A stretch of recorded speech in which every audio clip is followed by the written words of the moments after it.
Here's why I think NFTs and crypto could actually be one of the biggest moves that we have ever seen in finance. Cryptos and NFTs and digital currencies in general, they're just making it really easy for a lot of people to begin investing, first of all. So people who have never invested before are now able to invest. They're able to take their hard-earned cash wherever they work, maybe a 9-to-5, maybe they have a career or a business that they're running, and they take that extra cash and they start investing into simple things like cryptocurrencies. So when they buy these digital currencies, they're no longer storing their value, right? That money that they earned, whatever they call it, value or dollars or gold. Maybe they have gold bars under their bed, right? They take that value and they store it in something else that's not gold bars in that scenario. Some people like to store value in real estate. Some people like to store value in maybe cars, yachts, houses, whatever it is. Maybe just land.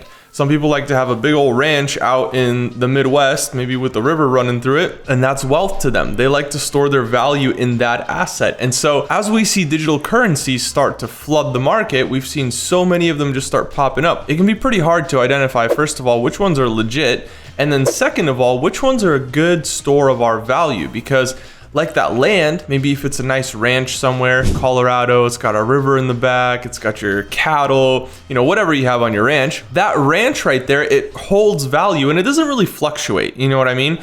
It can only fluctuate if something disastrous happens or something really good. Let's say next door, one of the biggest cattle farms buys a farm next door, and so now they have a ranch right next to yours, and now guess what, you're in some prime real estate. Now your real estate goes up significantly because there's more demand. All of a sudden there's all this demand to be in that area because maybe they've discovered that, hey, this part of town is actually the best part to have a ranch in, and if we can have our cattle here, we're going to produce 20% more beef or whatever it is, right? That can affect the value of that piece of property. Now, if we have something like that in cryptocurrency, it's a little bit different. It can fluctuate a lot more. Something can happen suddenly overnight in the news that can tank an entire currency. That doesn't really happen with a farm. Right? The farm, it can fluctuate a little bit. Like we said, maybe it can go up a little bit if somebody buys a big ranch next door and it's somebody that is very significant in that industry, or maybe something terrible happens and they realize that something is wrong with the soil, or maybe there's pollution, or it's just not a good place to have a ranch. And so that makes it very easy for us to buy a ranch, and generally speaking, you're probably going to be safe.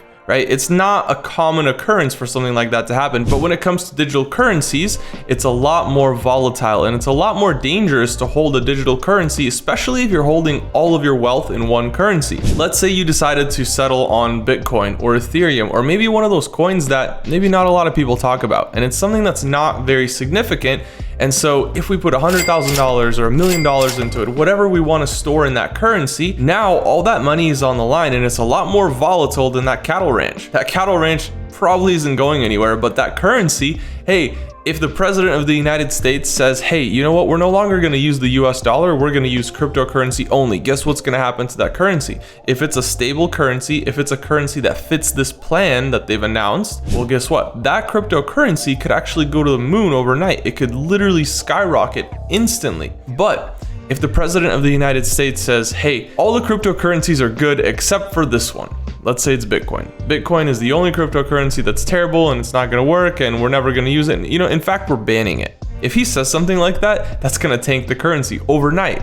So just like it went up so aggressively, it could go down just as aggressively. And so if we start putting our money into assets like that, it's just more volatile, but it does give us an opportunity to profit a lot more. So I like to keep a nice balanced portfolio, especially when I'm investing in the modern world. I like to be involved in crypto. I like to be involved in real estate and all these different asset classes because that provides diversification. And so I think that as we develop more and more technology, especially as it relates to crypto and digital currencies and NFTs, these are literally pathways for people to get into investing. So now that we know the risks, what are the benefits? There's so many benefits of investing into crypto and using NFTs. So there are actually companies out there that make it super, super easy for you to become an investor using NFTs. So let's say there's an apartment building. Traditionally, in order to buy an apartment building, you're gonna have to find a bunch of partners. And you're gonna have to go out there and you're gonna have to create a fund in order to buy this piece of real estate. So now that you've bought it, yeah, it's gonna cash flow for you, but you've had to do a lot of work in order to acquire that piece of real estate. And there's so much paperwork that goes into it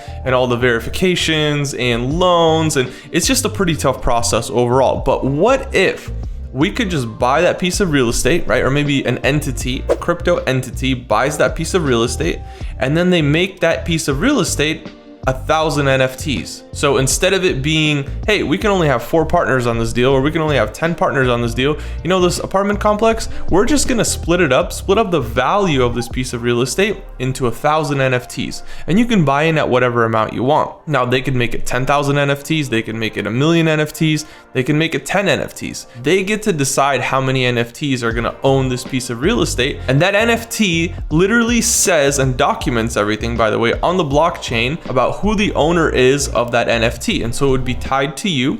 It's literally something that you can use digitally instead of being on the deed physically. You could just own an NFT that gives you ownership of this piece of real estate. Okay, well now this gets interesting because all of a sudden we can have so many investors in this one piece of real estate. We can have so much access freely for people to get into real estate investing. They no longer have to save up $500,000, $1 million in order to get into a piece of real estate. They could just buy one of these 1,000 NFTs or one of these 10,000 NFTs. And because they're able to get into the market so easily, maybe that's going to encourage more people to invest and create passive income for themselves. So then you have to look at, okay, well, what are the payouts of this deal? Are we just looking for a growth play? Are we going to hold this for 3 to 5 years, 10 years, and then sell it and then get paid out on the back end? So you literally just sell your NFTs back? Or, hey, maybe it's going to be a cash flow thing.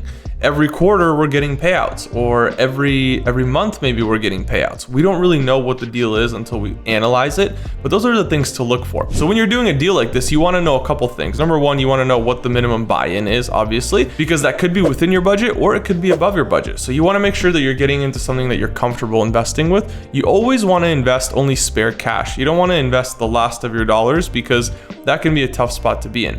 And so if you're investing spare cash, or maybe cash that you got funded with in order to use for investments, that's a different story. Now you're using cash in order to specifically get a return on that cash. If you're investing into that piece of real estate, you could buy up 10 NFTs or 100 NFTs, and now all of a sudden you're cash flowing. So every month you're getting a paycheck. Now it really gets interesting because maybe you're working a 9 to 5 and now you no longer have to work at that 9 to 5 because, hey, guess what? You're making passive income on the side month after month after month from this piece of real estate that you bought through NFTs. It gives literally anybody in the world access to these deals because it's so simple to buy them. You just have to buy the NFT. It's no longer such a tedious process. It makes it so much more simple, makes everything so clear. It's all recorded, it's all documented. It's very, very, very extremely hard to fake some of that data. This gives everybody access to investments on a level that they've never had before. Crypto and NFTs, they're opening up the floodgates for new investors to get into investments like this, and it's not going to stop with real estate. It's going to keep going into other industries as well. Make sure you get educated, make sure you do your research,